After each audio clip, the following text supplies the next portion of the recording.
Okay.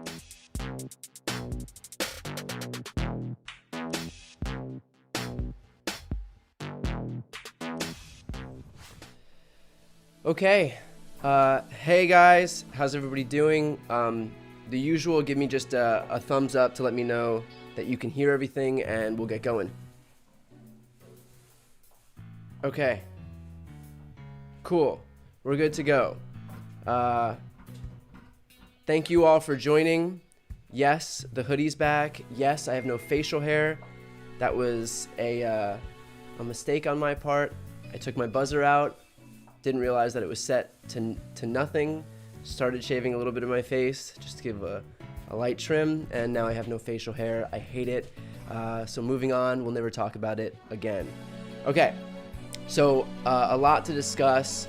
Today's January 6th committee hearing is going to focus on the violent domestic extremist groups that stormed the Capitol and the role that Trump played in assembling those groups. So we're going to hear about the Oath Keepers. We're going to hear about the Proud Boys and Trump's role. I know that the charge of seditious conspiracy has been floating around. I think this will shed a lot of light onto that particular charge. So a lot will be revealed today. I know that this is something that we've been focusing on since the very beginning, the role of these extremist groups, the fact that they were there, the fact that they were coordinated, the fact that violence was premeditated and anticipated in this attack. So again, this promises to be what I think will be a really explosive hearing. I believe this is the second to last hearing as well, but please don't quote me on that. I know that this next hearing coming up on Thursday is going to be a primetime hearing. Obviously, these committee hearings began with a primetime hearing a few weeks ago, and so if they're trying to, what's the word? Bookshelf them. I'm gonna get corrected in about 20 seconds when I see the messages in the chat. But bookend. If they're trying to bookend them, then we should expect to see that the last committee hearing will be on Thursday. Again, don't quote me on that. We'll see what happened. So with that said, there's a few things that I want to talk about before we jump into the January 6th committee hearings, and that's just like a few pieces of news. The first one that I think is especially interesting is the chief judge in New York's highest court has decided to step down in August. So that's just next month. Now, she's a Democrat. Her name is Janet DiFiore. She was nominated by Andrew Cuomo, but there is this 4-judge block in the highest court in New York. I believe it's called the New York Court of Appeals. It's called the New York Court of Appeals. It is kind of misleadingly named, considering it's the highest court, and usually you have like a circuit, like a district court, appeals court, and the Supreme Court. In New York, their highest court is the Court of Appeals. Janet DiFiore is part of this. There's 7 judges on that court. She's part of this 4-judge block that has voted in lockstep in, I think, 96 out of the last 98 cases.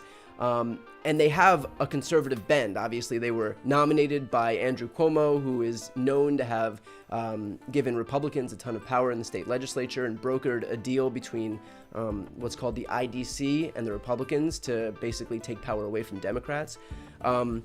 So Janet DiFiore was nominated by Cuomo, part of this 4-judge block that's ruled against progressives and against like Democrats more broadly in a number of cases, including most recently the case striking down New York's congressional maps. So obviously New York had, one of our biggest weapons in redistricting was the state of New York, because that was one of the only states where we could kind of counteract what Republicans have done in states like Florida. And so, we had a favorable map in New York. That map was struck down. The legislative and congressional maps were struck down in New York by this 4-judge block. Janet DiFiore is now stepping down despite the fact that her term was supposed to end in 2025. She just came out and said that she's done her job, that she's, she did what she needed to do, and she's ready to move on to different things. This paves the way for Governor Hochul to be able to nominate someone who I presume would be a progressive and not some, quasi-Republican in the likes of whoever Andrew Cuomo would nominate. But, as we move forward, like, this will change the makeup of the court from being, a Democratic court, but that still rules conservatively, to actually a court that will rule in favor of progressives.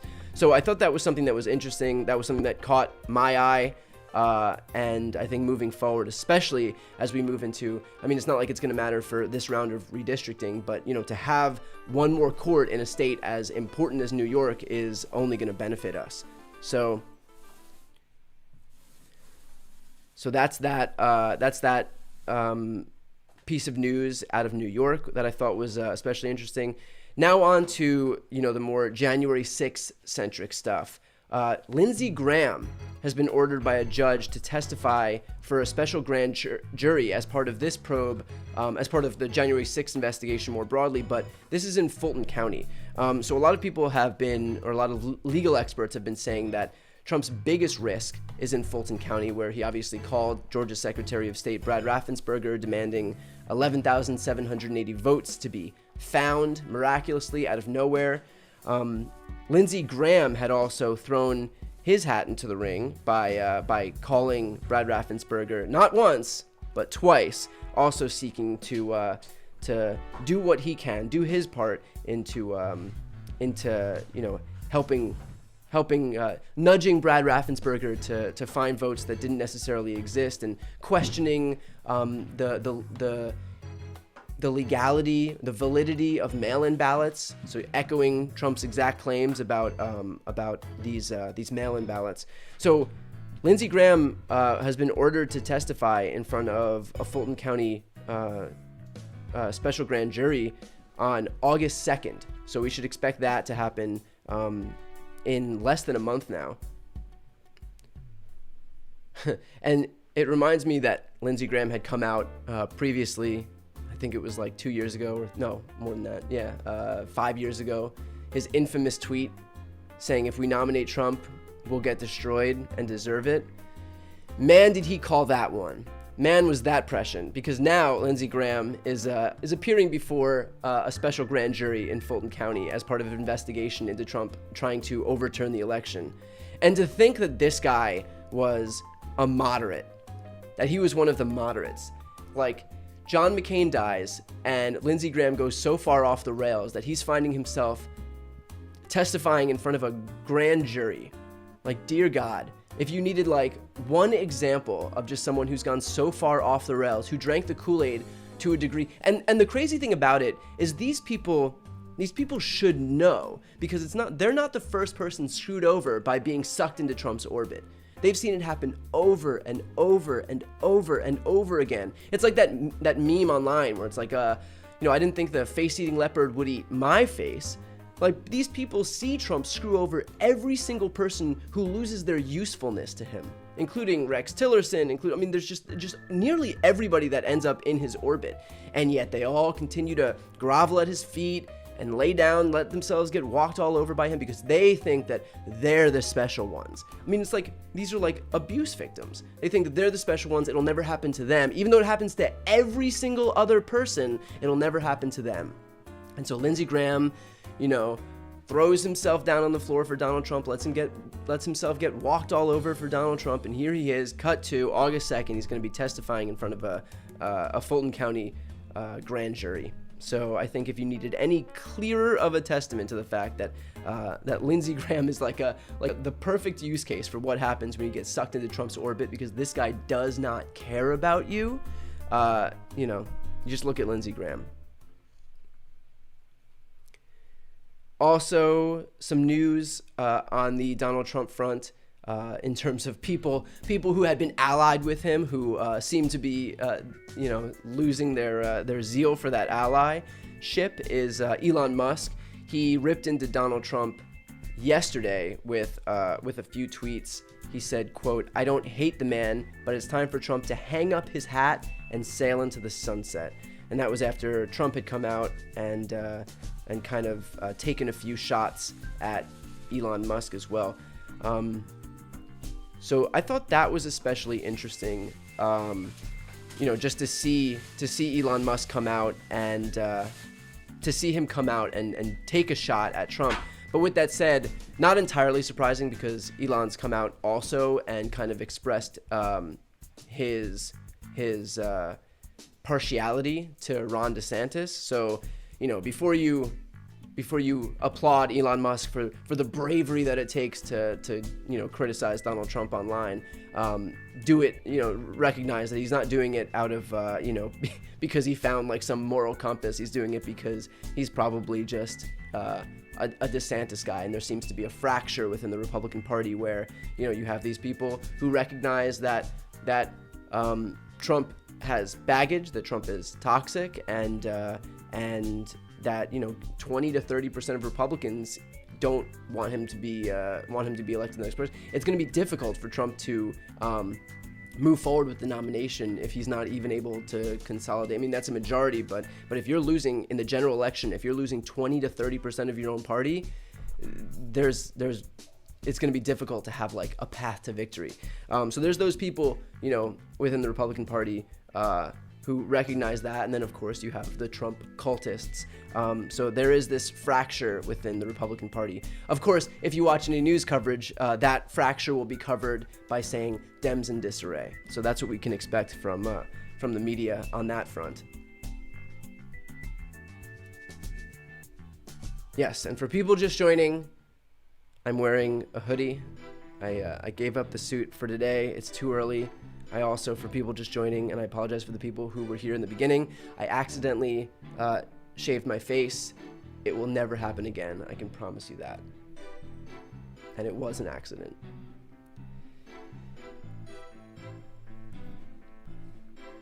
Another piece of news for this weekend, and something that I covered on my channel yesterday. And by the way, if you're just tuning in and you're not yet subscribed to my channel, please hit the subscribe button. Free, doesn't cost you anything, best way to support my work. And I usually post 1, maybe 2 videos a day. They're about 5 to 6 minutes. So if you can spare 5 minutes a day to get caught up on what I think is the most important piece of content, then throw me a subscribe. That would be highly appreciated. That's the best way to support me. So something I covered on my channel yesterday is Pete Buttigieg having gone on Fox, and this Fox host tried to lay into Pete over the fact that Brett Kavanaugh was the victim of a protest outside of a DC restaurant, where, by the way, he couldn't see or hear the protesters, but just the mere knowledge that people were protesting outside was enough for all of right-wing media to clutch its pearls and have fainting spells over the fact that dear Brett Kavanaugh was mildly inconvenienced. And there were a few points that I think were important in all of this. The first is that they questioned Pete on Brett Kavanaugh having the right to privacy. And he used those words. He said, shouldn't a Supreme Court justice have the right to privacy? Which I think is kind of the most telling point in all of this in terms of the cognitive dissonance that these people have. Because just a few days ago, when the Supreme Court overturned Roe, they did so in a way that would overrule Americans' right to privacy. It would overturn our right to privacy. That's the broader idea in which Roe was contained. It's our Americans' right to privacy. The Supreme Court said that because that wasn't specifically enumerated in the Constitution, we don't have that right to privacy. Cut to 5 minutes later, the Supreme Court, Fox News is saying, well, doesn't this guy have a right to privacy? I mean, dear God, it's like the death of parody here. The death of satire here is just days after this guy specifically ruled against Americans' right to privacy. They're complaining on Brett Kavanaugh's behalf because they feel like he's lost his right to privacy. You can't write it. And I kind of feel bad for Saturday Night Live because how do you parody this kind of stuff? This is so far beyond the realm of normality and what anybody with half a functioning brain would think was normal. But But in any case, no right to privacy. The second point is that Brett Kavanaugh, of all people, and these Republicans who claim to be patriots and keep kissing the American flag, should know that we have the right to peacefully protest, and that that's protected under the First Amendment of the Constitution. And so they're walking around complaining that Brett Kavanaugh is being protested against as if he has some insulation from the First Amendment. If you don't want to be subject to a peaceful protest, then don't become a public servant, because Americans' right to peacefully protest is protected under the Constitution, under the same document that you as a Supreme Court justice have taken an oath to protect and uphold. So it blows my mind again how these people can claim on one hand to be such patriots, to be constitutional originalists, and yet on the other hand can't understand how the Constitution might just apply to them even if they're inconvenienced by it. They just can't wrap their heads around how they are allowed to be inconvenienced by this document. And so that's what we heard a little bit on Fox News. Obviously, Pete hit it out of the park. If you haven't yet watched that video, I would highly recommend it. Give me 1 second. I'm going to shut the door so it's a little quieter here.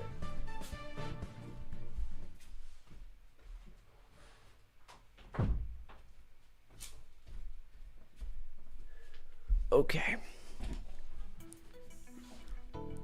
If you haven't watched that Pete video, I would highly recommend watching it. It is on my channel. It's the second most recent video on my channel, so definitely give that a watch. I do about 3 minutes of analysis on that where I cover those points a little bit more in depth. But definitely, if you haven't watched that 1.5 to 2 minute video of Pete just steamrolling this Fox host, I would highly recommend that you do that, because it is a very good watch.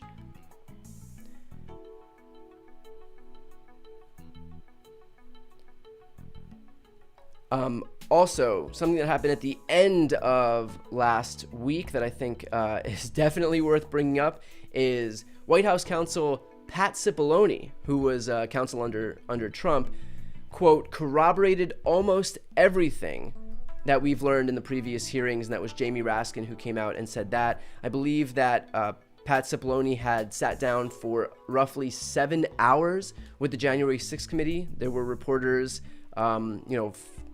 camping out basically during his closed door testimony with the committee members. So I believe it was in the ballpark of 7 to 8 hours that Pat Cipollone had spoken with the committee. Jamie Raskin said, quote, I certainly did not hear him contradict Cassidy Hutchinson. He had the opportunity to say whatever he wanted to say, so I didn't see any contradiction there. He had, of course, appeared voluntarily, so he wasn't subpoenaed. Obviously, Steve Bannon had opted to defy a congressional subpoena, and it was just ruled over the weekend that he lost all of his court cases over this past weekend. So Pat Cipollone very likely didn't want to follow in the same footsteps as Steve Bannon here.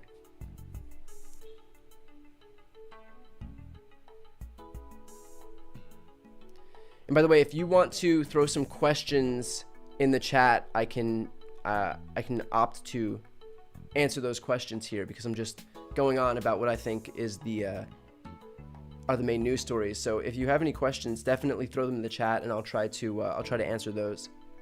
And by the way, for people just tuning in, we have about 45 minutes until this committee hearing begins. Again, this hearing is going to focus on the far-right militia groups, Oath Keepers, Proud Boys, and Trump's involvement in and knowledge in terms of the coordination of these groups as they came into the Capitol on January 6th. Oh, somebody, ADP FL had mentioned a really good point in the chat, and that is that Fox is complaining about gas prices going down too fast. That's the newest story here. Fox had come out this weekend, I believe it was. I can't remember who I can't remember who the hosts were, but they were like lamenting the fact that the mom and pop gas stations are going to be hurt by gas prices going down too quickly. I mean, dear God. Now we're out here lamenting the loss of revenue for those poor mom and pop gas stations. Now, first of all, it's true that the gas stations themselves are not directly owned by the oil companies. They're licensed out to individual people. But what's also true is that those licensees don't actually make their money from gas. They make their money from the convenience store items when people go and get gas. The margins on a gallon of gas are a few cents, and they've always been that way. Where they actually make their money is when you are filling up and you walk in and you buy a soda and candy and chips. That's where they actually make their money. That's how it's always been in these instances. But regardless of that fact, just the idea that Fox is actually trying to complain that gas prices are going down too quickly and lamenting the loss of revenue for like mom and pop gas station owners is just at some point you have to think that if you had even a modicum of shame that it would prevent you from coming out and saying this kind of stuff after God knows how many months of complaining that gas prices were going up. And granted, that's not to downplay, the impact that that's had, because that's hurt a lot of people who don't have this extra cash to just pay double for gas. But the idea that you can in the same breath go from saying gas is too expensive and Joe Biden should be kicked out of office and banished from politics forever to, you know what, the speed with which gas prices are plummeting is a national travesty, and someone should really think about those poor mom and pop gas station owners out there who are really just hurting from the steep decline in prices. I mean, it would be laughable if shit wasn't so bad. So, and if it wasn't so like nakedly, shamelessly hackish. So that's the situation over at Fox when it comes to gas prices. Thank God someone is out there looking out on behalf of the oil companies. Thank God someone is out there.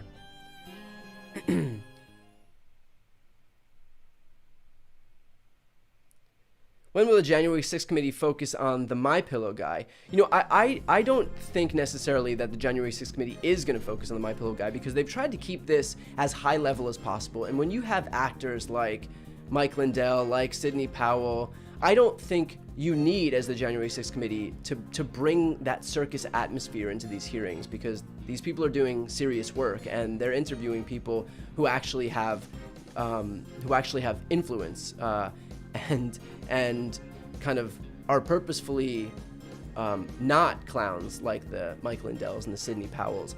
If you look at the people who they've focused on, it is people like Bill Barr, like Pat Cipollone, like John Eastman, and purposefully didn't bring in the Mike Lindell. So I highly doubt that we'll be hearing about people like that, because you don't need to. And there's not many people who actually think that Mike Lindell is, a serious figure. I think it would actually hurt their case, beyond just explaining how, you have team crazy like the Rudy Giuliani's, but I think it would hurt their case to start focusing on the lunatics out there and the Looney Tunes who are involved in all of this. Any chance, Linda asked, any chance the hearings will go on longer than was planned? Anything can happen with these hearings. Obviously, we had a hearing come out of nowhere, and that was, I believe, a week and a half ago. So that was, I mean, as this committee investigation is going on right now. So as this committee continues to learn new information, obviously things are fluid and things can continue to change. So we've had hearings come out of nowhere. We've had hearings get canceled. So like I said, just judging based on the one data point that we have a primetime hearing coming out on Thursday, I could only guess with 0% certainty that maybe Thursday is the last hearing, but I can't say for sure, so that's just my guess. In any case, what I can tell you is that we are going to have a primetime hearing on Thursday, so if you're watching this right now and want to be reminded about that committee hearing as well in primetime, subscribe to my channel. You'll get a notification when I go live, so definitely check that out. And it doesn't cost you anything to subscribe to my channel, but it helps me out greatly because I don't charge for memberships or anything like that. So that is a great way to support what I do. Somebody asked when gas prices exactly are going down. Yes, gas prices are still expensive. They've gone down about 20 cents nationally. They've gone down almost every day over the past 28 days. So, I think the quote is, I don't want to get this wrong. Up like a rocket, down like a feather. So gas prices will rise quickly, and it takes a long time for them to go down. So as quickly as we saw gas prices go up, we can expect them to go down a fraction of that speed. So that's the quote when it comes to gas prices: up like a rocket, down like a feather. Okay, back to your questions. Willow asked, will AOC be old enough to run for president in 2024? AOC is 32. She'll be 34. In any case, I wouldn't put any money on AOC running for president in 2024. I think that if I were to, I don't bet very much. Been known to go to Atlantic City in my day. I would not put money on AOC running for president in 2024. But let's see when her birthday is. Just to answer your question properly, it's October. So yes, I think that she's. Let's see. She's 32 now. This year she'll be 33, and she has to be 35. So I believe that she would be eligible. I'm not great with math. That is not my subject. But I believe she'll be eligible. I wouldn't count on it. For people just joining in, asking when the hearing is, we have about 40 minutes until the hearing begins. So a little less than an hour. Someone had brought up Gavin Newsom. I want to talk about Gavin Newsom for a moment. I know that there's a lot of speculation about him running for president. I have no idea if he's going to run for president. I'm very bad at predicting these things. I don't think I've ever predicted anything correctly in terms of, people choosing to run. I will say that as far as Gavin Newsom is concerned, the idea of him running for president, I don't care that he's running for president. If he's running for president, what I care about is that he's coming out and coming out swinging and coming out fighting. And so he's posted ads on Truth Social. He's posted ads in the state of Florida. He did that on July 4th weekend, basically, attacking DeSantis's own attacks on freedoms, by virtue of banning books, banning women's reproductive choices, banning their anti-LGBT laws. I'm thrilled that Newsom is actually doing this, because for so long, here's what it looks like in an ideal world for Democrats. We have bipartisanship and compromise and general kumbaya, right? In an ideal world for Republicans, Democrats don't have the right to exist.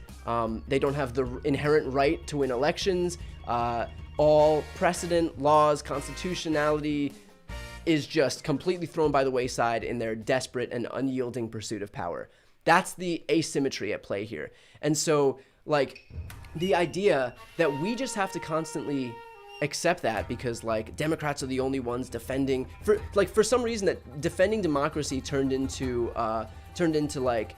this complete deference to bipartisanship and compromise. But when one side is trying to compromise for something reasonable like gun safety legislation, and the other side is trying to compromise by saying every single person on the face of the earth should have an AR-15 and unlimited guns, unlimited ammo, and no restrictions to those weapons, is that the compromise you're looking for? So we'll just have some slightly, mildly less extreme law that was put forward because if this is where the center is right here and the Democrats are right here and the Republicans are here, the compromise has to be here. It doesn't make any sense. And so I personally, and maybe people agree with me on this, but I am so tired of the default setting being compromise with people who are so far out to the extreme that any compromise would just be also some radically extreme, unacceptable position. So, Gavin Newsom coming out and actually fighting is so welcome. And the fact that he's been so successful and gotten so many views on his ads and gotten so much attention on the national stage, I hope is just like a wake-up call to these Democrats around the country who are recognizing, by virtue of what Gavin Newsom has done, that there is a huge void that needs to be filled by not only people like him, but other Democrats, who are willing to actually throw a punch and fight. I hope people see the success that Gavin Newsom is having right now and say, oh, there's a reason that so many people are signing on to this. It's because we are tired of not fighting. We are tired of having people, and not going to name names right now, but we all know that there are plenty of people within the Democratic Party whose first priority is their dear friends on the other side of the aisle, and seeking only bipartisanship and compromise with the party that doesn't even think that they have the right to exist. So, of course, the conversation goes, well, do you think Gavin Newsom is running in 2024? I don't know, and frankly, I don't care. That's not my priority, like guessing who's gonna, like doing the whole horse race thing of like who's gonna run in 2024. All I'm happy about is the fact that Gavin Newsom is fighting, and I really hope that other Democrats, take that as can basically look at that and see how successful he's being right now, and the appetite for that within the Democratic Party, and replicate that, and just abandon this idea that the only path forward is like compromising with a party that wants no compromise, that doesn't even think that Democrats have the right to exist in government, doesn't even think Democrats have the right to get elected in government. That is not a party that you should compromise with. That is a party that you should beat. And if these January 6th committee hearings show us anything, it's that if we don't fight these people, if we don't hold them accountable, if we just defer to compromise and bipartisanship with these people, we're going to lose. Because these are people who don't respect the rules of the game, who aren't playing the same game that we're playing.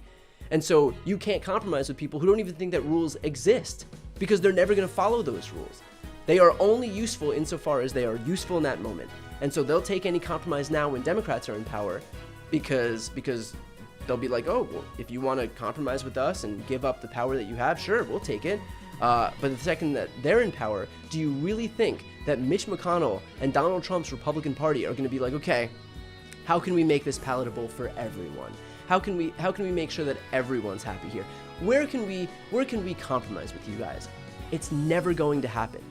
And the fact that we keep falling for this on a daily basis, basically, is so frustrating that Democrats are feckless. Like when it comes to this stuff, is so frustrating. And so, thank God that somebody on a national stage here is kind of showing the rest of the party that we can fight, and that there isn't, that we have that option, and that it's being well received, especially on these issues. Like, what are we talking about here? The issues that are facing us right now are Republicans are trying to, and have in many, many cases, banned women from being able to get abortions in this country, banned people from reproductive freedom in this country, stripped away bodily autonomy from hundreds of millions of Americans. You think that that's an issue that we should seek compromise on? Republicans have pushed forward with loosening any gun regulations in this country, where 70, 80, in some cases 90% of Americans agree with common sense gun safety reforms. You think that that's an issue that we should compromise with them on? Republicans have moved forward to strip Americans of their voting rights in this country, which have the support of more than 2/3 of Americans. You think that that's an issue that we should compromise with the Republicans on? There is no reason on these issues that Democrats are winning with 60, 70, 80, 90% of Americans that we should be deferring to a party that will give zero support on any of those issues, that supports those issues. This is a Republican conference that supports those issues 0%. So why compromise when this is an issue that unites the Democratic Party and divides the Republican Party? When you have an issue like that, whether it's abortion, whether it's guns, whether it's voting rights, that unites your party and divides the other party, you should go on the attack. That's what we should be focusing on. We should be attacking Republicans for those unpopular views, and not deferring to compromise on those views. These are issues that are popular among the entirety of the American people, and if we can make this election, this midterm election coming up, about those issues instead of ceding that ground to Republicans so they can wail about inflation on an endless loop, even though inflation is a global issue. They will wail about inflation, make it seem like Joe Biden is responsible for global inflation. Then we're going to lose. But if we can focus on the issues that are important for Americans, if we can focus on issues like the overturning of Roe and coming back and protecting abortion rights in this country, if we can focus on making gun safety laws safer in this country and banning semi-automatic weapons for 18, 19, and 20-year-olds, if we can focus on expanding voting rights for people that don't have it, all these issues are wildly popular, then we will win.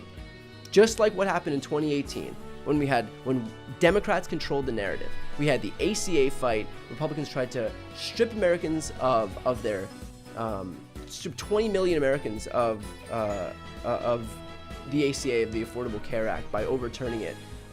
And Democrats gained over 40 seats in the House. It was they won by the biggest margin in modern American history in the House. And that's because we saw a fight and we didn't cede that ground to Republicans so that they could wail about migrant caravans and socialism on an endless loop like they always do, and appeal to their base by scaring them into thinking that their whiteness is being replaced. So anyway, I don't even remember the question that was an answer, that was in response to, but that was a long rant. And now I'll go back to your questions. So throw questions in the chat and I'll try to get to them. And I promise I'll answer them more succinctly than I just did. Yeah, for people just tuning in, no suit today. I needed to do something to feel comfortable after I accidentally shaved my face. So this is the treat that I gave myself. And yes, very comfortable. Way more comfortable than a shirt and tie in my shot. What's the process for the DOJ to receive what they need from the committee? They've requested information and documents and transcripts from the committee.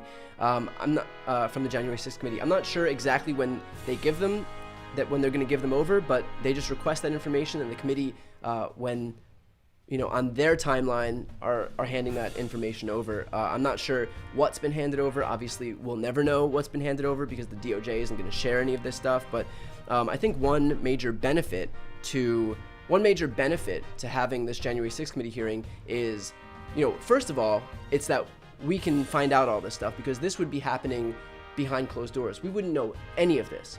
The second most important thing is that by virtue of us knowing all of this, we're able to exert a lot of pressure onto the DOJ and Merrick Garland.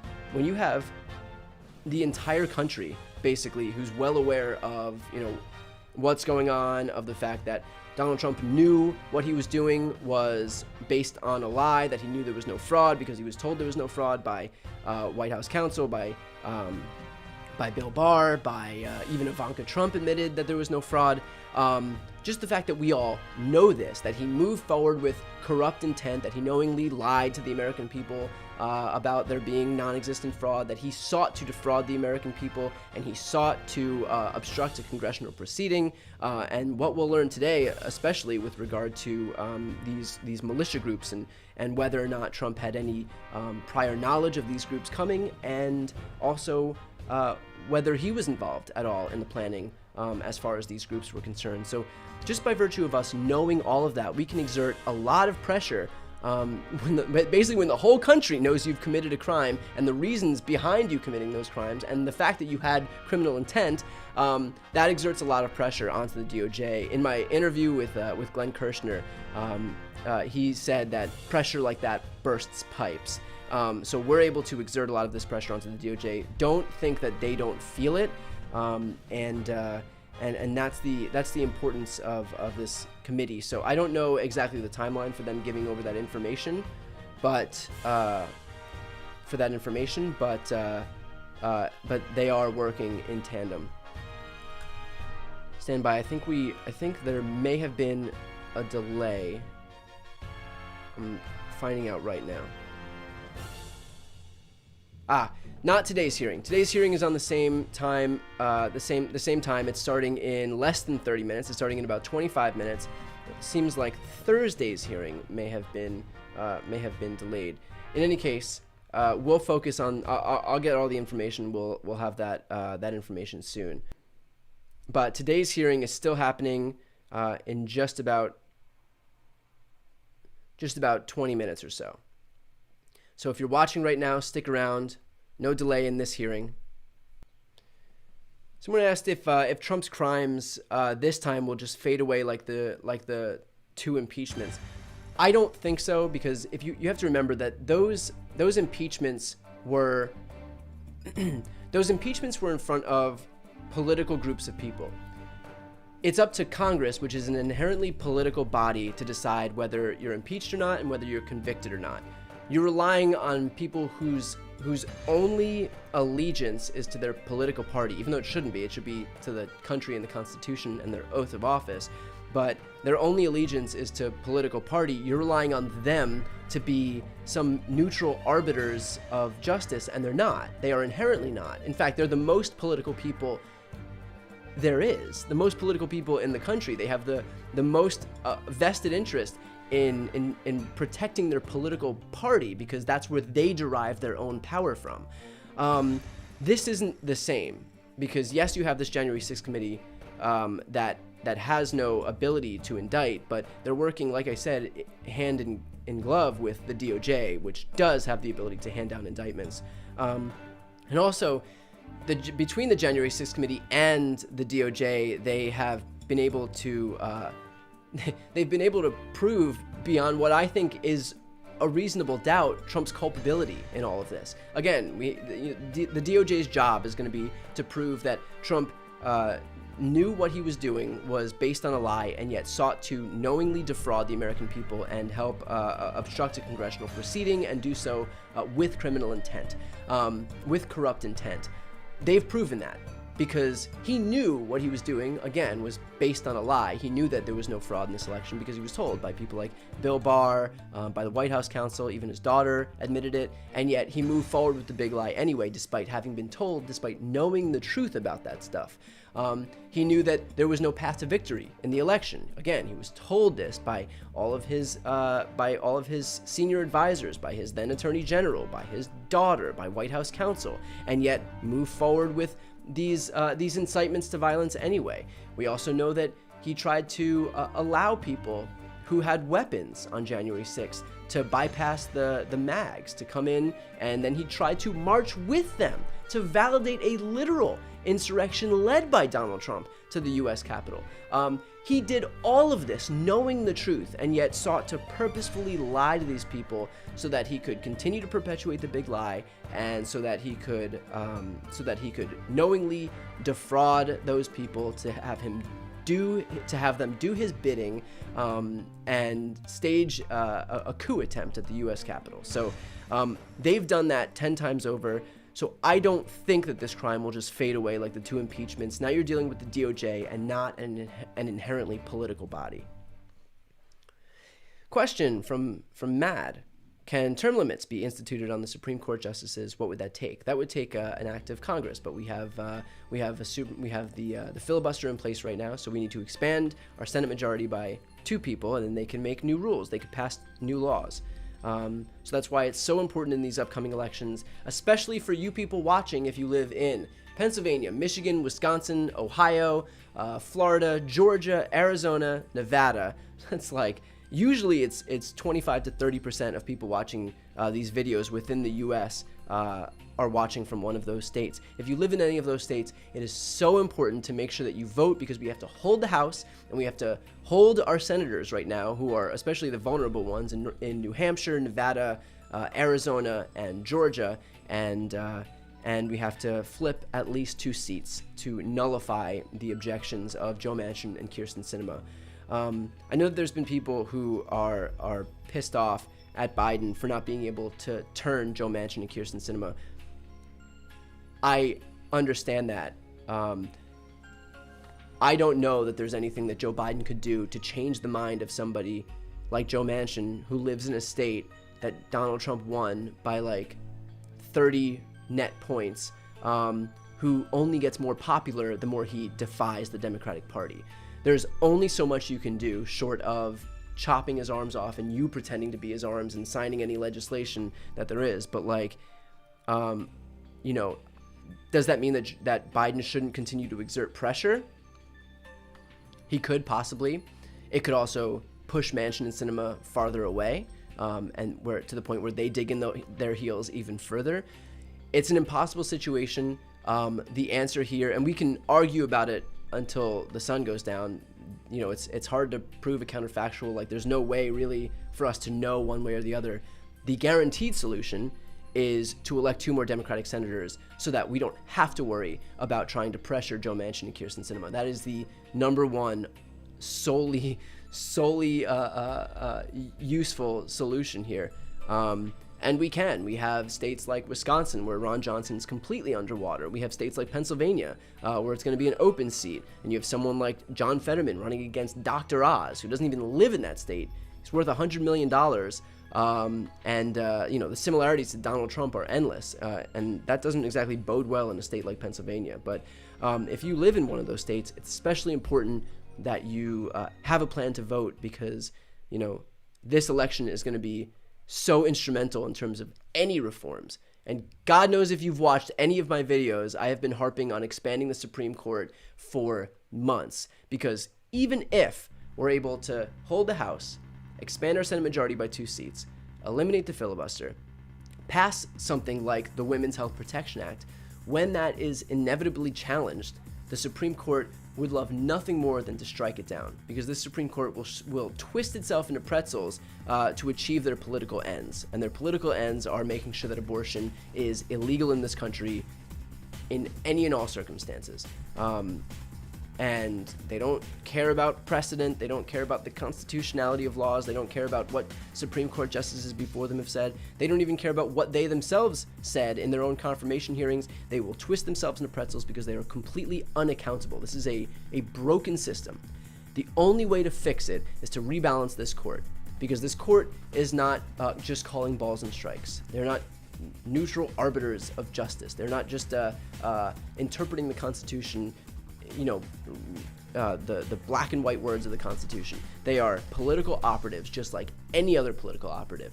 You cannot put Clarence Thomas next to Marjorie Taylor Greene and think that one is inherently any less political or partisan than the other. These are political operatives. That's it. So, you know, spare me the outrage about you know, adding justices to the court and defying our institutions. This is an institution that is corrupt and broken. And the fact that this Supreme Court has defied the will of 50 years of precedent of other Supreme Court justices is a testament to that. 50 years worth of precedent upon precedent, super precedent when it comes to Roe, have been completely defied. So if anybody doesn't respect our institutions, it is this group of 5 conservative justices who've just shit all over the work of 50 years worth of Supreme Court justices who came before them. So yes, term limits can be imposed on Supreme Court justices, but it takes expanding our majority in the Senate, and it takes holding our majority in the House. And somebody brought up a good point. The GOP would pack the court in a second. It's true. The second that this court would become unuseful to them, which this court won't be unuseful to the GOP, but the second that they can rig the rules of the game in their own favor, just like they have in every state across the country, in every election across the country, they have. And so if this Supreme Court became unuseful, they would change the composition. By the way, they've already changed the composition of this court. Mitch McConnell held out Merrick Garland's seat for over a year, changing the composition of the court from 9 justices to 8 justices. He changed the number of seats on the court. Then, as soon as Donald Trump was elected, they changed that number again from 8 to 9. So again, spare me the faux outrage when it comes to the sacrosanctity of the number 9 on the Supreme Court, which, by the way, is not in the Constitution either. Today's hearing was not canceled. Today's hearing is happening in about 15 minutes. Let me just confirm that there's been no updates. Nope, we're still good. 1 o'clock Eastern, 10 o'clock Pacific. That is in 15 minutes. So if you're watching right now, stick with us here, and we'll get into this committee hearing very soon. We've got about 15 minutes until this committee hearing begins. Again, if you're just joining and you haven't yet subscribed to my channel, please throw me a subscribe. It's the best way to support me. I don't charge people or anything like that. The best way to support my work is to subscribe. So please throw me some love. That would be greatly appreciated.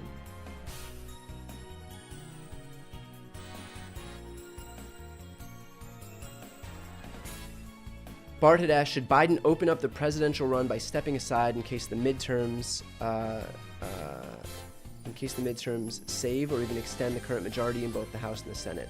I think the best I think what's important here is Biden's already said he's going to run. So at this point, I do think that the conjecture about it is probably hurting Democrats more than not, because it kind of I think the media loves nothing more than to get that ball rolling. So if there's even an inkling of it, they will and jump on it, without a second's hesitation. We have some major fights that we're facing right now. Women have been stripped of their bodily autonomy in this country. Gun violence is spreading in this country and only getting worse.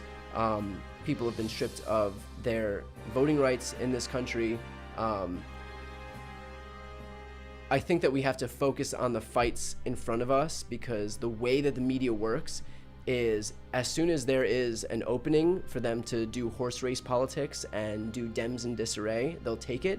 So I'm not concerned about what happens in 2024, because I'm extremely concerned about what happens in 2022. Biden isn't on the ballot in November, and so I think that the thing that we need to focus on is that what happens in this election will determine whether we have any opportunity to save abortion rights in this country, because if it doesn't happen now, God knows when it will happen again. God knows, when we'll have the opportunity to have majorities in the House, the Senate, and the White House. So that's where my focus is, and I'm trying not to give oxygen to the New York Timeses of the world, where it's all about polling on Biden's popularity. I'm so much less concerned about Biden's popularity and so much more concerned about protecting abortion rights and protecting voting rights and trying to get some action besides the law that was just passed, some action on common sense gun safety reforms. Okay, it looks like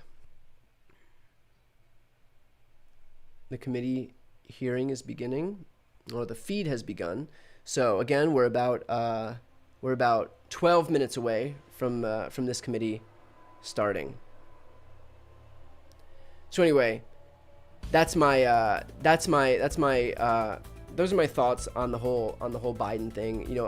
I do think that there is, of course, it's interesting to talk about, but I know that the media loves to talk about it, and right-wing media loves even more, because it distracts from the fact that they are pursuing a really, really, really unpopular agenda. And if I was a Republican and I was trying to push abortion restrictions in a country where 70% of Americans support abortion, support Roe, if I was a Republican trying to push for loosening gun regulations in a country where there are mass shootings every single day and little children being mowed down in elementary schools, if I was a Republican trying to strip people of voting rights and gerrymander my states to within an inch of their lives, and those things are wholly unpopular, yeah, I'd want to talk about Biden's upcoming election as well, because it takes the attention away from that stuff that I support as a Republican. So, I don't want to play into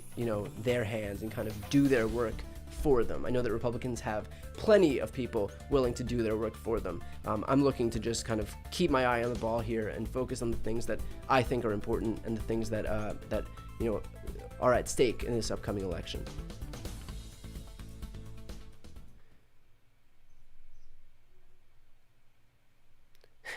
I don't know what this is in reference to, but I just Tawny just wrote, "Screw Wolf Blitzer."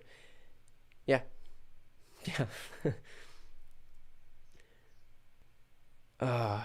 Lawson just said, "No beard with Brian Tyler Cohen." I don't want to talk about it. It was a mistake.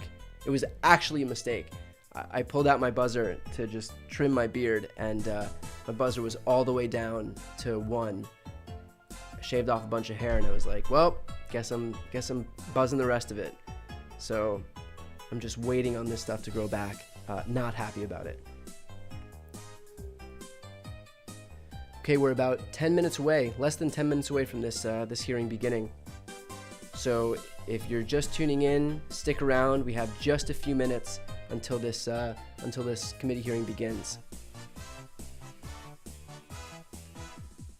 Bud said no tie with Brian Tyler Cohen. That's good too. Obviously, that's a reference to my podcast. It's called No Lie with Brian Tyler Cohen. Right now, it's no tie. I'm always down for a good wordplay. Okay, we are a few minutes out from this hearing, and now I have most of the chat explaining how I look like a child, so that's good. Today's hearing, again, is going to focus on extremist groups and Trump.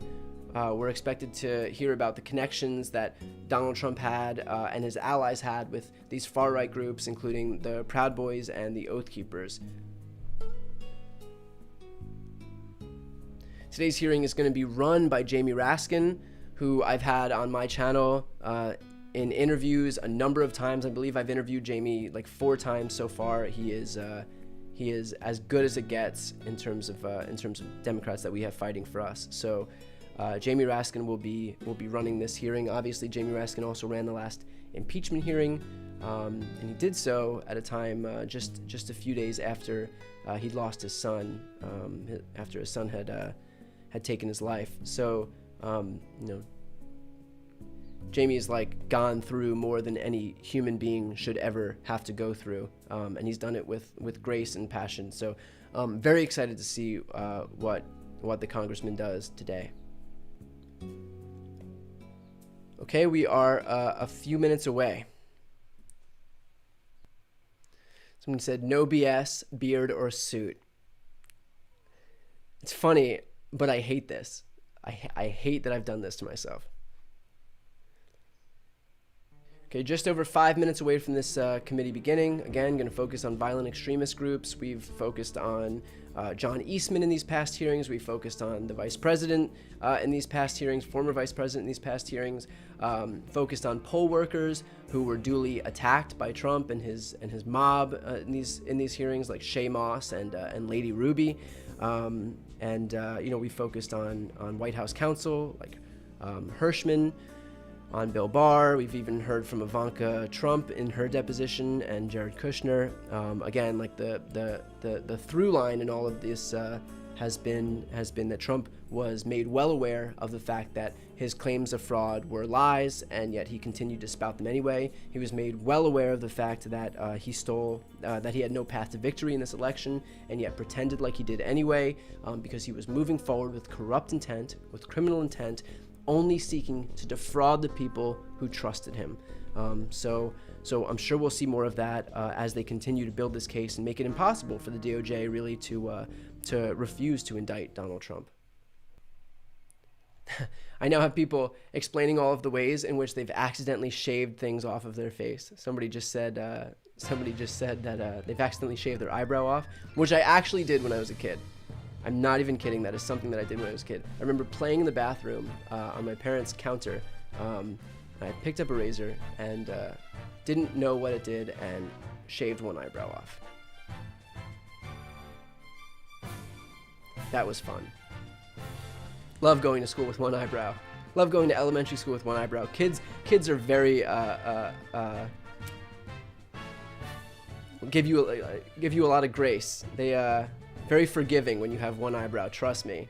If there's anything that we know about children, it's that when you walk in with one eyebrow, they're not looking to make fun of you for it.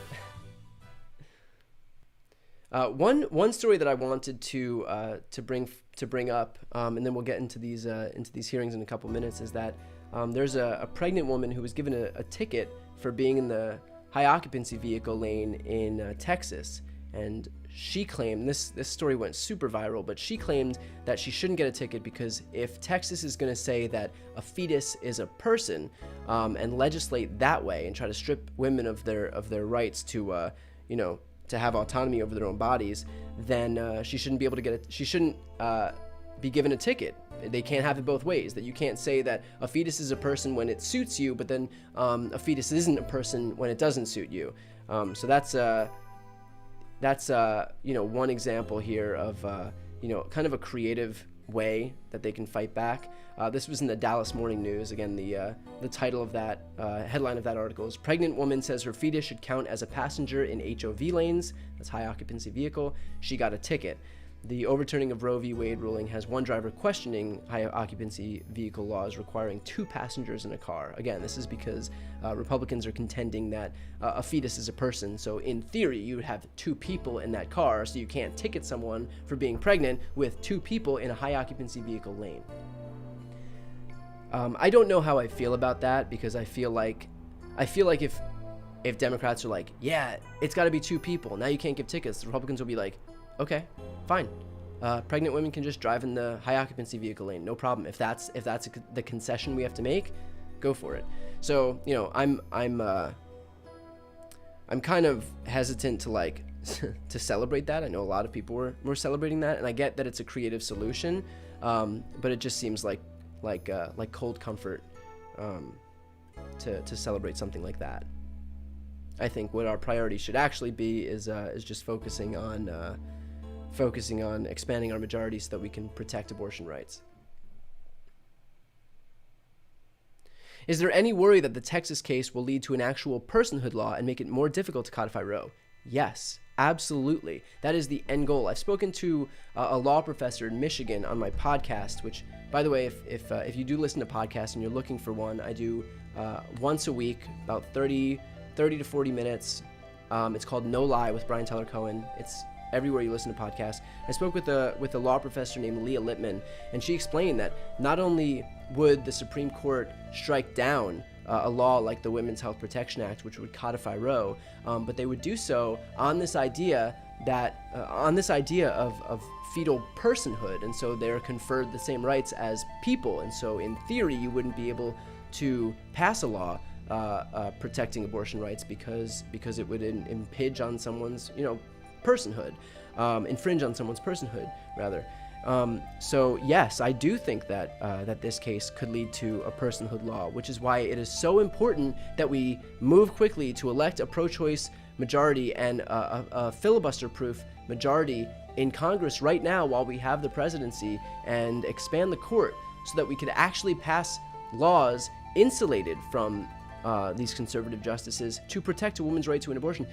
Like I said, these conservative justices will do whatever they can, whatever humanly possible, to ensure that abortion rights are struck down in this country, including this backwards idea that a zygote or an embryo is an actual person, even though, of course, I would be loath to imagine that they would then come forward and say that you have to pay child support as soon as the pregnancy, as soon as the baby is conceived, as soon as the zygote or the embryo or the fetus starts to form, or that they have to be covered by insurance, that you have to give governmental benefits.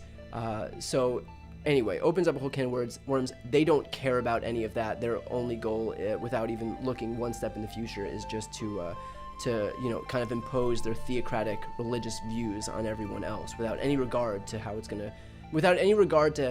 how it won't work, and to how they'll be hypocritical in terms of other instances, and how they'll say, oh, well, that's a full-blown baby when it suits us, but when you have to give government benefits, when you have to mandate child support, all of that stuff, they're going to turn around and say, oh no, we couldn't possibly do that, because there's no through line here, there's no consistency here, nothing is based on actually on an actual good reading of law. This is all just tortured legalese and legal rationale to justify their theocratic views. That's it.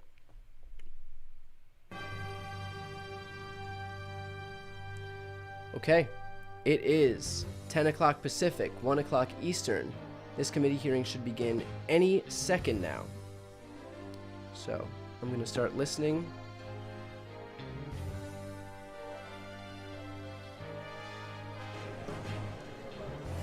Here we go. The committee members are walking in now. Again, one last shameless plug. If you haven't yet subscribed to my channel and you're watching this and you enjoy the pre-show or this coverage here, please subscribe to my channel. It's free, doesn't cost you anything. Best way to support my work and my channel.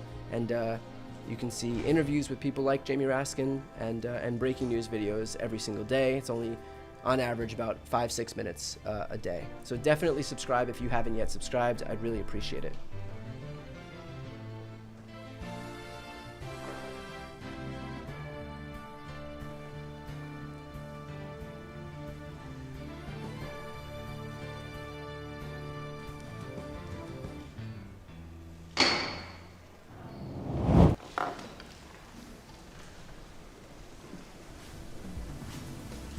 Okay.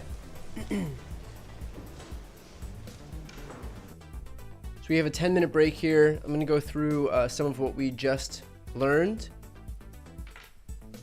So I think some points that are especially important here are basically the January 6th committee laying out Trump's deliberate incitement of this group of people to come in on January 6th. We just heard from the January 6th committee that these people were well aware of what was happening. It was grabbed on right-wing media, and this idea of like a wild rally was promoted among these right-wing media personalities and then amplified by Donald Trump, showing that he knew that he was inciting this mob to come in on January 6th. The damning part of this, of him knowing that there was a mob being incited on January 6th, is that he knew that it was based on a false foundation. Like, he knew that it was all based on a lie. So again, what we've heard from these people is that Donald Trump's senior administration officials told him there was no fraud, that the only people in the orbit of Donald Trump who were going along with this whole bullshit fraud scheme was Sidney Powell, Rudy Giuliani, and the CEO of Overstock.com, because who else if not two crackpot lawyers and then the CEO of Overstock.com. I mean, the extent to which this guy will surround himself with anyone on God's green earth willing to promote these insane conspiracy theories just can't be overstated here. So there were these claims that this mob was going to descend upon the Capitol on January 6th. The different groups that had, different pro-Trump groups that were organized, that had planned other rallies around the inauguration, on other dates, had begun moving their dates onto January 6th. Donald Trump, knowing how violent this event was going to be, instead of tamping down the fire around these events, just sought to amplify this event. And so he started retweeting stuff. I think they showed that he retweeted like a dozen different things, building up anticipation for January 6th.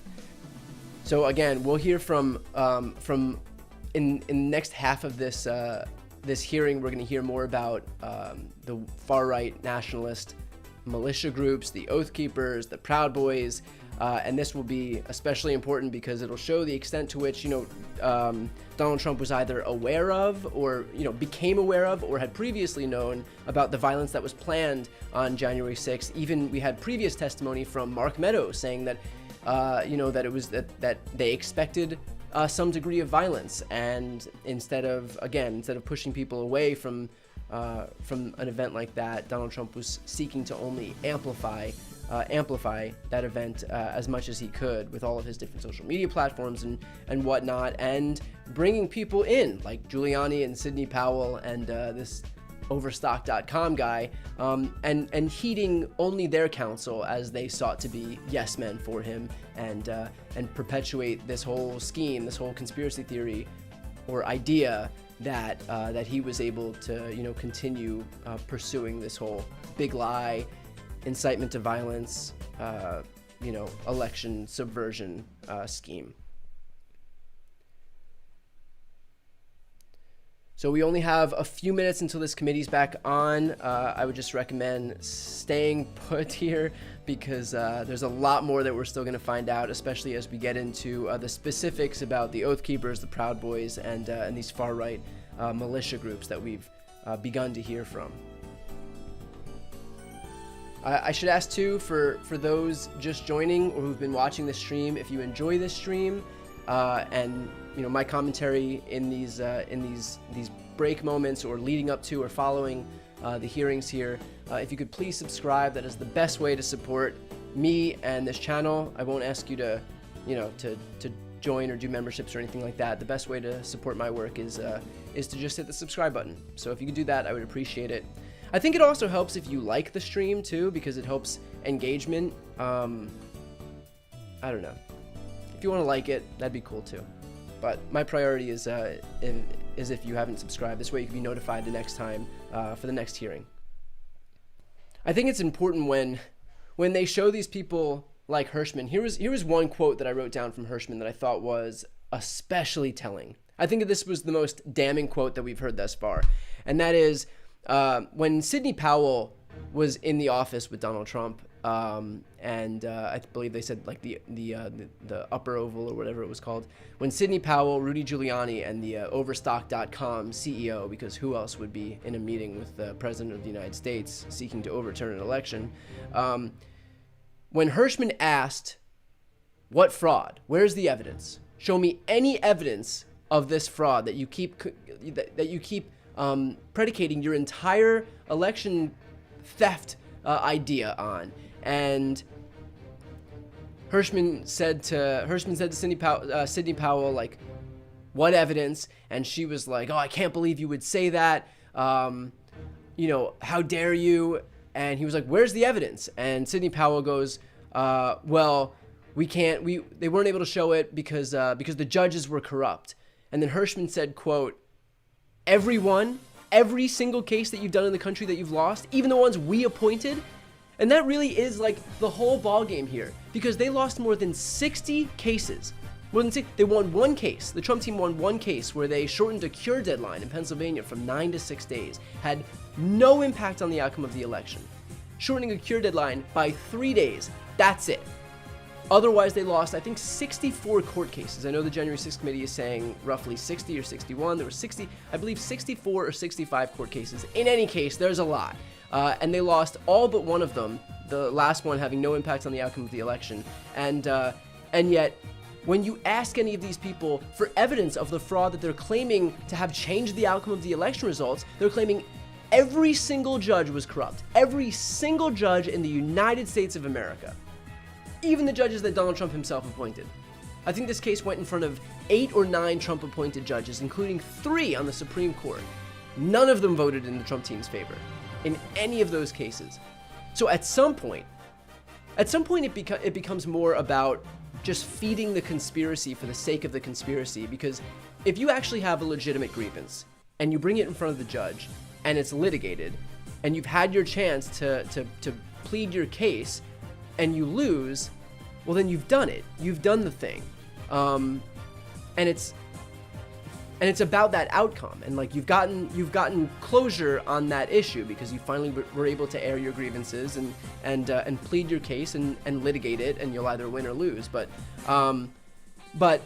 with the Sidney Powells of the world, with these online personalities, these far right, QAnon adjacent personalities, it's not so much about the actual results. It's about feeding a conspiracy theory that you'll never have a resolution for, because again, like, it's not about the resolution. They got the resolution. It didn't change any of their minds. It's just about feeding these conspiracy theories, and it's completely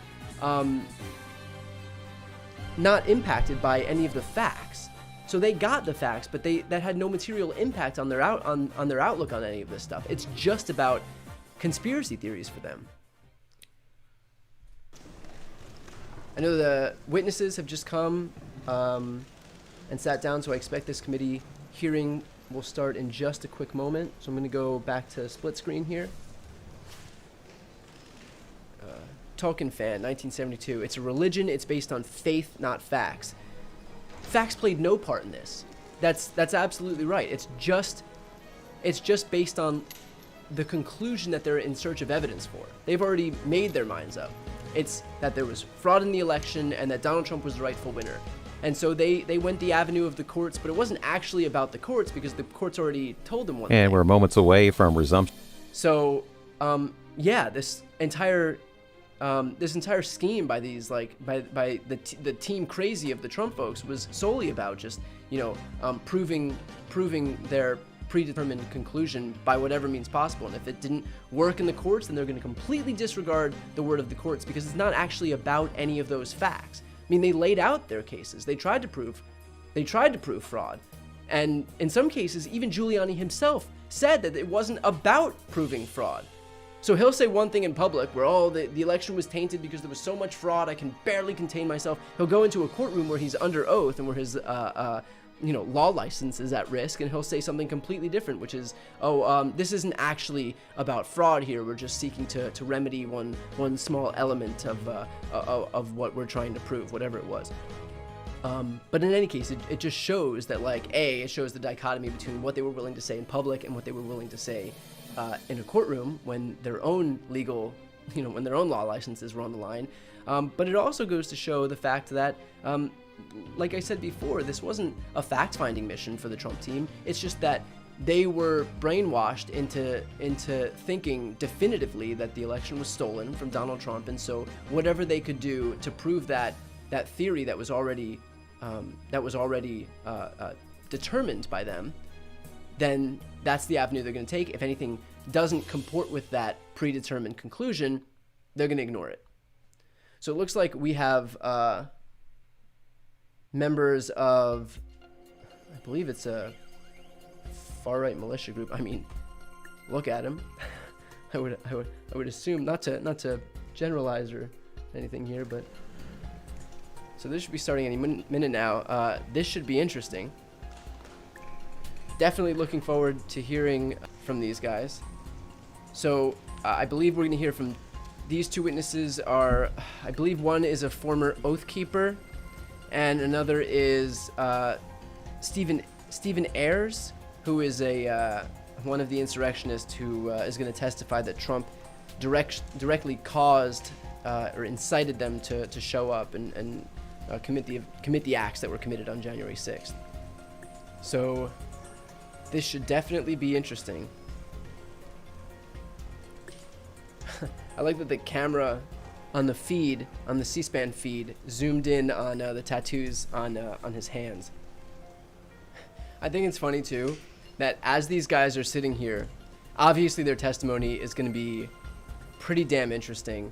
We have more people watching this stream in the minutes leading up to, in this moment of silence where the committee's not even in session right now, just anticipating their testimony than during the first half of the entire hearing. So, I think people are seeing this and recognizing how interesting and revealing these guys in particular are going to be when it comes time to testify in just a few moments. So the other witness is former Oath Keepers spokesman Jason Van Tatenhove, and of course Stephen Ayers is as the other witness that I mentioned just a few minutes earlier. Just a quick bit of news also for people tuning in. Governor Gavin Newsom in California just announced that he signed a bill that would allow the victims of gun violence to sue the manufacturers of guns and hold them accountable.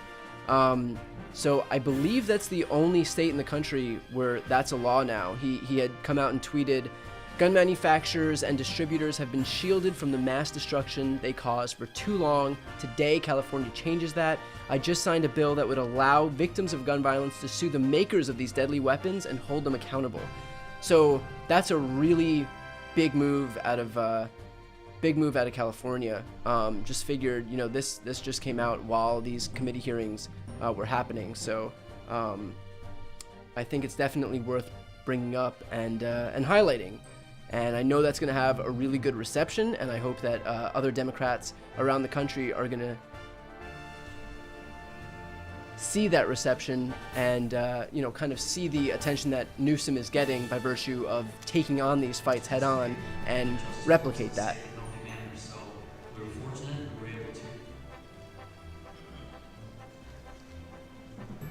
It looks like the J6 committee is just testing out some tech for a moment. We're at about 10 minutes down, so they should be expected back any second now. Somebody just let me know that New Jersey is working on a similar bill, which is great, and I don't doubt it at all because Phil Murphy has been on the the leading edge of all of this stuff as well. Pritzker as well. So we'll see what happens in other states that are seeking to follow California's lead, whether it's New Jersey, New York, Illinois, some of these blue states where they can really make a big impact. Something else I wanted to point out is you see the influence based on what we just saw a few minutes ago from all of these right-wing media personalities, the Tim Pools, the what was one guy's name? Salty Cracker, Alex Jones. I started my YouTube channel because when I first logged on to YouTube, for the first time and started looking for political content, that's the kind of stuff that I got fed. And there was very few channels that I would get fed to serve as any type of an antidote to that stuff. There was really a tiny presence on the left. That's why I started posting these videos in 2017 or 2018. I believe it was 2018 that I started posting. But it was because right-wing media personalities like those people, like Alex Jones, like Tim Pool, are the people that own these platforms, that have huge followings on these platforms. So that's why I think it's so important and why I try to do what I try to do in terms of lifting up other people in the progressive media ecosystem. Subscribe to this channel, but also subscribe to, Crooked Media and the Young Turks and Pacman and Kalinsky, Rational National, Vosh, any of these progressive media outlets. I'm sorry, I know I'm forgetting a ton, and feel free to write them, to put them out there in the comment section, but to support progressive media, to give them engagement so that when other people log onto YouTube who don't have a political affiliation and they are, fed content that we help these progressive media outlets kind of grow enough so that they're the ones who are exposed to this stuff, who get that exposure rather. So make sure you subscribe to as many progressive media outlets as you can. Make sure to click on their stuff. Make sure to like it and comment and just help their general engagement because that's where so much of the fight is happening right now. It's online, and as more and more people log on for the first time, they have the opportunity to be fed, be served factual information, or they have the opportunity to be served a bunch of bullshit. And some of these kids end up, getting sucked into rabbit holes where the end result is that they're doing mass shootings or they're believing the bullshit being spewed by the Tim Pools and Alex Joneses of the world. Alex Jones who says, dumps this avalanche of crap out of his mouth and then tries to sell them brain pills. So I think it just is a testament to the fact that we all have a role that we can play here in elevating the progressive media ecosystem and kind of making it stronger than the stuff that we're seeing in this committee hearing. So with that said, please do subscribe, not just to my channel, although please subscribe to my channel, but to as many progressive outlets as you can. All right, they're back. This should be good. I expect this will be good. Wow. Okay. So obviously, one major red flag that we just learned is that Donald Trump called a witness who's yet to testify for the January 6th committee. That witness didn't take the call, instead referred that call to their lawyer, who then shared that information with the January 6th committee. Witness tampering has been an issue. It's an issue that Liz Cheney at the end of the last hearing mentioned that they were taking seriously. It's a federal crime. And so that's been referred to the DOJ. It is pretty telling that in this instance, Donald Trump himself sought to call a witness who's yet to testify for the January 6th committee. You know, the way that you know that Trump has really learned his lesson is that he's still committing crimes like this week. That's how you really know that the guy's learned his lesson, that he's really showing remorse, is that up until like yesterday, the guy is still committing federal crimes. That kind of underscores the need to like move forward with this quickly and to hold him accountable, because he will do it again. How do you know he's going to do it again? Because he's doing it right now, because he never stopped. So if you needed any more proof that the guy needs to, that there needs to be accountability from the DOJ, from Merrick Garland, or they will be giving the green light for him to do it again, not just failing to stop him, but encouraging him to do more. It's the fact that even right now, while this hearing is happening, while we're getting an avalanche of evidence about his corrupt intent and his criminal activity, the guy is seeing this and saying, you know what would be good? You know what would be the right move for me? To do more crimes. And so, like, if you are Merrick Garland and you see this happening and you know, okay, until and unless I do something, meaning indict Trump, charge him, prosecute him at the DOJ, he will only continue doing it more. And knowing that if I don't do something, it will be my responsibility for having emboldened him to continue committing these crimes. That's where we're at right now. Merrick Garland can either hold him accountable and defend the Constitution and not worry that prosecuting someone for committing crimes who has a political affiliation is going to be seen as political. Of course it's going to be seen as political. This guy's a politician. So forget about that. Forget about his occupation and just remember to defend the Constitution and the rule of law. That's it. It doesn't matter if he's political. It doesn't matter if it seems political. Yeah, it's going to seem political. Half the country voted for him. It doesn't matter. He committed a crime. He's either above the Constitution or not. He's either above the law or not. And if he's not, then you got to prosecute him. You got to indict him.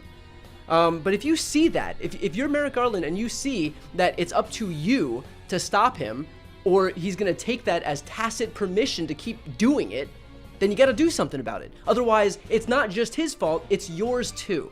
That's where I stand on that.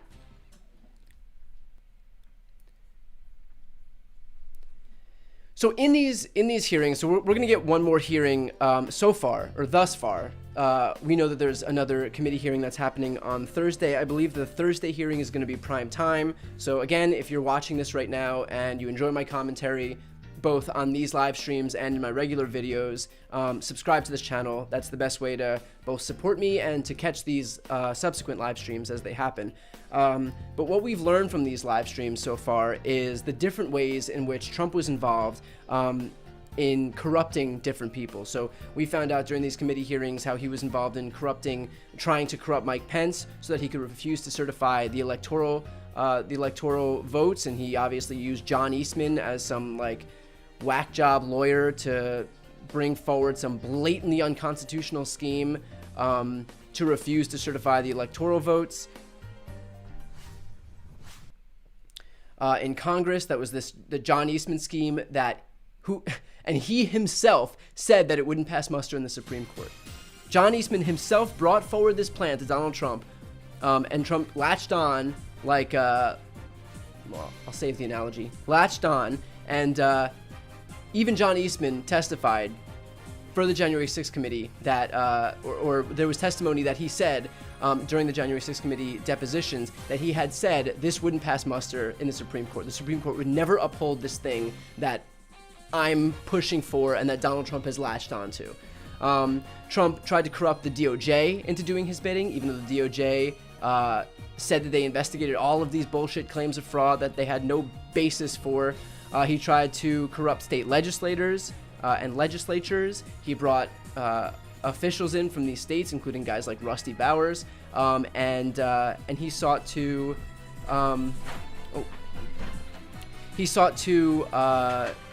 convince them to do his bidding by refusing to certify the electoral votes and send the original slate of electors based on the election winner from those states. So if Biden won those states, he was there trying to get them to send an alternate slate of electors.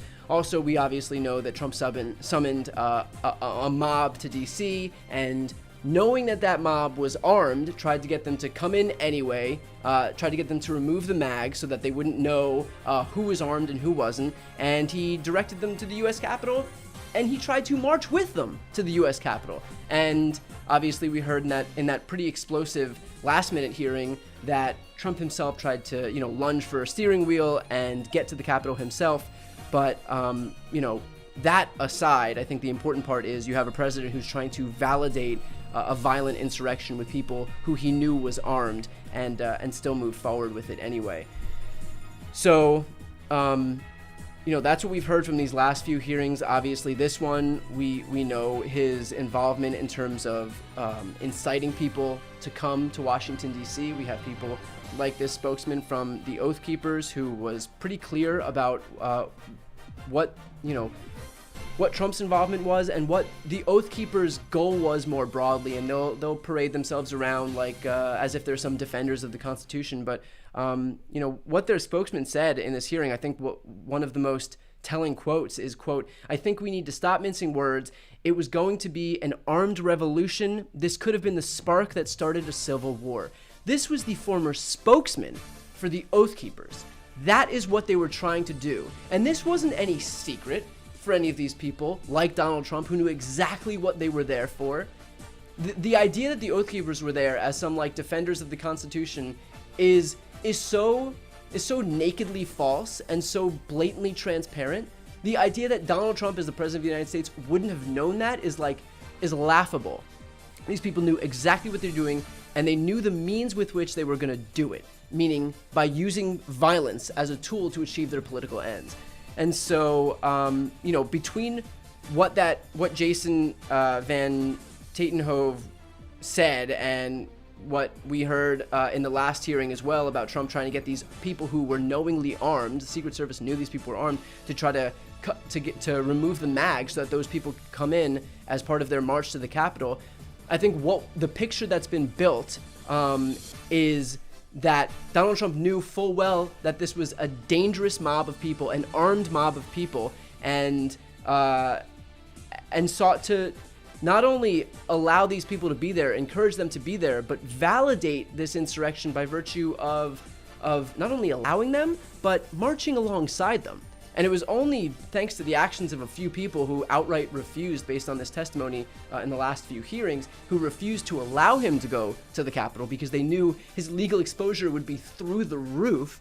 Thanks to those people is the only reason that he didn't validate that insurrection, that he didn't march alongside those people. He even said in those previous, we've even heard from previous hearings that Trump knew that these people were armed to the point where he himself said, "They're not here to hurt me," meaning it's fine if they want to hurt somebody else. In fact, he knew they were there to hurt somebody else, because why do you bring guns? It's not a necklace, it's a gun. They were there to use those weapons against other people, namely the people who he tried to incite them to use violence against, like Mike Pence. He knew those insurrectionists were feet away from Mike Pence. And what did he do when they were chanting "Hang Mike Pence" in the Oval Office, according to Cassidy Hutchinson's testimony? He sent out a tweet blaming Mike Pence for not having the courage to stand up and illegally subvert the election results and unilaterally declare Donald Trump the winner of an election that he lost. That's what he tried to do. He tried to sick a mob on this guy, a mob who he knew was armed and yet still wanted to kill Mike Pence because he wasn't happy with the election results. By the way, the election results that he himself knew were not in his favor. He knew there was no fraud. We had testimony proving exactly that from people like Bill Barr, from people like Hirschman, people like Ivanka Trump. He knew there was no fraud in this election. He knew there was no path to victory in this election. His goal was to defraud the American people and stop the legal certification of the election results, and to use any means possible to do exactly that. And all of these people, as we've learned today, by listening to people like Stephen, I believe his name is Stephen Ayers, this other witness, by listening to people like Stephen Ayers, they were hanging on his words and taking his words as orders.